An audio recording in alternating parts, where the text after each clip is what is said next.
Chapter 3. The War Zone. And so, as the fire burned low and the first light of dawn crept over the horizon, the man rose, packed his belongings, and continued walking. He was no longer just a man with no name. He was the Bulletproof Man, and his journey was just beginning. The border stretched before him, a jagged line carved into the earth by decades of conflict. On one side lay a land scarred by years of war, villages reduced to ash, fields riddled with landmines, and rivers running dark with the remnants of destruction. On the other side was a neighboring country that had turned its back on the suffering, fortifying its borders with towering walls and armed checkpoints. The air was thick with tension, and even the wind seemed hesitant to cross. The man with no name stood at the edge of the war zone, his brown coat whipping around him in the cold breeze. He had heard the stories of families torn apart, children conscripted into armies, and a cycle of revenge so entrenched that peace seemed like an impossible dream. But it was here, in the heart of human suffering, that he knew his powers would be most tested. His first challenge came before he even entered the war zone. At the border checkpoint, a guard stopped him, leveling a rifle at his chest. "Papers," the guard demanded. "I don't have any," the man replied calmly. The guard's finger tightened on the trigger. "Then you're not going any further." The man raised his hands in a gesture of surrender. "I mean no harm. I'm here to help." The guard sneered. "Help? You think you can help? Turn around and go back to wherever you came from. This is no place for idealists." The man held the guard's gaze, his voice steady. "You don't want to do this." Something in his tone made the guard hesitate. The man took a step closer, his words carrying the weight of his power. "Lower your weapon. Let me pass. You'll see, I'm not your enemy." The rifle wavered, and then, with a reluctant sigh, the guard stepped aside. "Go," he muttered. "But don't expect to come back alive." As the man ventured deeper into the war zone, he encountered the stark reality of life in a land ravaged by conflict. The roads were littered with the remnants of war, burnt-out vehicles, craters from mortar shells, and the skeletal remains of buildings that once housed laughter and love. The people he met were shadows of themselves, their faces lined with grief and their eyes devoid of hope. In one village, he found a group of survivors huddled together in the ruins of a school. Their leader, an elderly woman named Zira, greeted him with suspicion. "Who are you?" she asked, her voice sharp and weary. "A traveler," he said simply. "I've come to help." Zira's laugh was bitter. "Help? With what? The rebels take what little we have, and the army destroys what's left.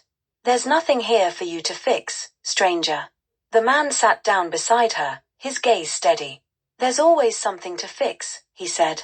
He spent the next few days living among the villagers, listening to their stories and observing their struggles.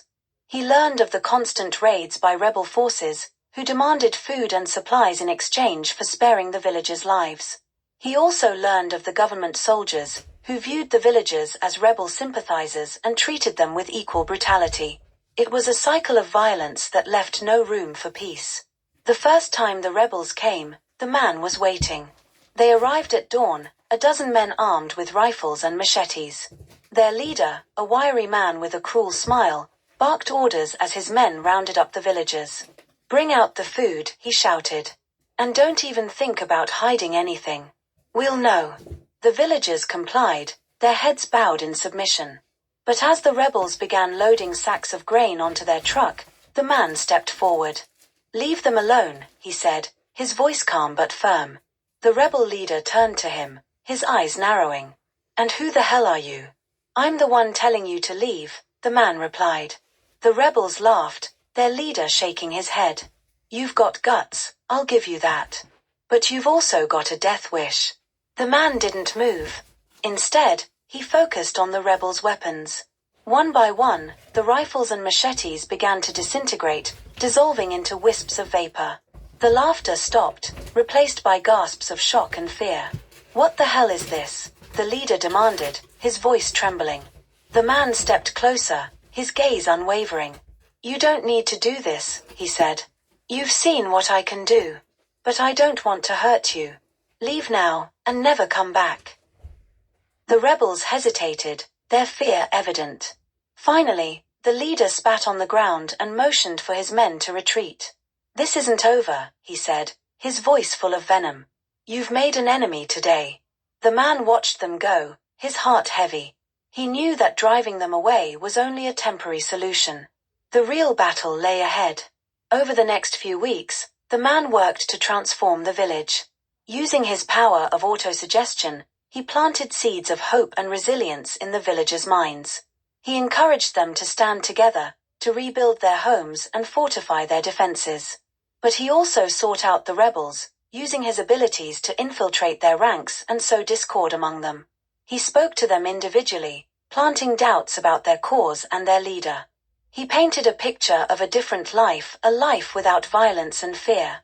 Bit by bit, the rebel group began to fracture. Some members deserted, returning to their villages or seeking refuge in other lands. Others turned on their leader, accusing him of leading them down a path of destruction. Eventually, the rebel leader himself sought out the man. "You've ruined everything," he said, his voice full of bitterness. "No," the man replied. "I've given you a chance to start over." The leader scoffed. "And what am I supposed to do? Go back to the life I had before? There's nothing left for me there." "Then build something new," the man said. "You have the power to change your story. Don't waste it." The leader didn't respond, but the man could see the conflict in his eyes. The man's efforts didn't go unnoticed. The government soon learned of his actions and sent a squad of soldiers to the village. Their leader, a stern-faced captain, accused the man of aiding the rebels. "You think you're helping these people," the captain said. "All you're doing is making them a target." The man didn't flinch. "And what are you doing? Protecting them? Or using them as pawns in your war?" The captain's jaw tightened. "This war is bigger than you or me. You can't fix it with words." "Maybe not," the man admitted. "But someone has to try." The captain stared at him for a long moment, then turned and walked away. As the weeks turned into months, the village began to change. The fields were replanted, the homes rebuilt. The villagers, once fractured by fear, became a community again. And while the war raged on around them, the village became a sanctuary, a small but shining example of what could be achieved when people chose hope over fear. The man knew his work there was done. One morning, as the first rays of sunlight illuminated the village, he shouldered his backpack and set off toward the horizon.